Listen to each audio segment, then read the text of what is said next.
వస్తుంది. గుండిచా మార్జన సేవ చేయడం అంటే ఎవరైతే టెంపుల్ క్లీనింగ్ చేస్తారు వాళ్ళు ఒక హృదయం కూడా మార్జనం అయిపోతుంది. వాళ్ళ ఒక హృదయం కూడా క్లీన్ అయిపోతుంది. మనలో ఉన్న కామ, క్రోధ, మోహ, మద, మత్సర్య, అసూయ, బద్ధకం, ఏదైతే మనలో చెడు గుణాలు ఉన్నాయి, ఎప్పుడైతే మనం మందిర్ మార్జన చేస్తాం మెల్లమెల్లగా చెడు గుణాలు కూడా అన్నీ పోతాయి. మనం ఎంతలాగా టెంపుల్ క్లీన్ చేస్తే మన హృదయం కూడా అంతలాగా పరిశుభ్రంగా క్లీన్గా తయారవుతుంది. అండ్ మన హృదయాన్ని పరిశుభ్రం చేయడము చాలా ఇంపార్టెంట్. ఈరోజు మనం ఎందుకు సఫర్ అవుతున్నాం? ఈ భౌతిక శరీరాన్ని మనం ఇక్కడే వదిలేస్తాం.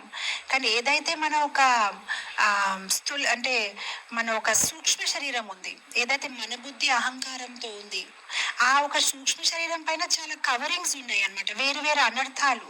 సో మనం దాన్ని క్లీన్ చేయకపోతే అది మనం నెక్స్ట్ లైఫ్లో క్యారీ చేసుకోవాలన్నమాట. సో బెటర్ మనకి ఈ లైఫ్లోనే దాన్ని క్లీన్ చేయాలంటే it can be clean only by devotional service. ఎప్పుడైతే మనం సేవని అందిస్తాము, మనలో మంచి గుణాన్ని పెంచుకుంటాము, అప్పుడే ఆ అనర్థాల నుంచి మనకి ముక్తి దొరుకుతుంది.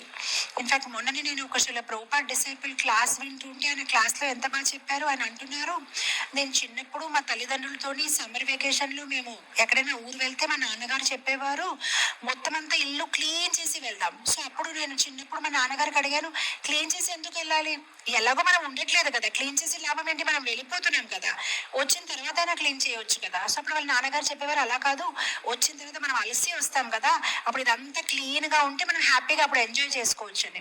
సో అప్పుడు ఆయన ఒక రిఫ్లెక్షన్ ఆయన చెప్పారనమాట. అలానే మనకి ఏదైతే ఈ అవగుణాలు ఉన్నాయి మనలోనే, అది మనం క్లీన్ చేయలేదనుకోండి, ఎప్పుడైతే మనం ఈ శరీరం వదిలేసి వేరే శరీరంలో వెళ్తాం అనుకోండి, అన్ని అశుభ్రంగా ఉంటుంది. మనం భక్తి మొదలు పెట్టాలంటే కూడా చాలా కష్టంగా ఉంటుంది. కానీ ఈ యొక్క లైఫ్లోనే మనం కష్టపడి ఆ అవగుణాలు అన్నిటిని పడేసామనుకోండి, కనీసం వచ్చే జన్మంలో అయినా మనం ఫ్రెష్గా స్టార్ట్ చేయవచ్చు.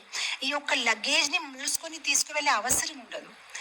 అందుకోసం మీరు కొన్ని అబ్జర్వ్ చేయండి. ఎన్ని సంవత్సరాలు భక్తి జీవితంలో వచ్చిన తర్వాత కూడా ఎంత కష్టపడినా కొన్ని అవగుణాలని మానలేకపోతాం.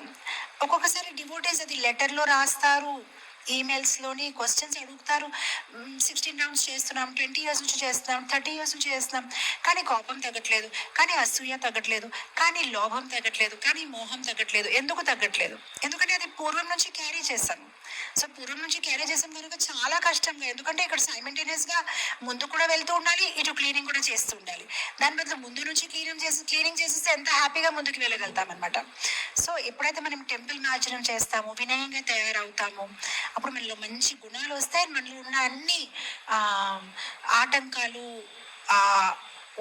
అనర్థాలు మనకి తొలగించేయచ్చు, క్లీన్ చేసేయచ్చు అనమాట.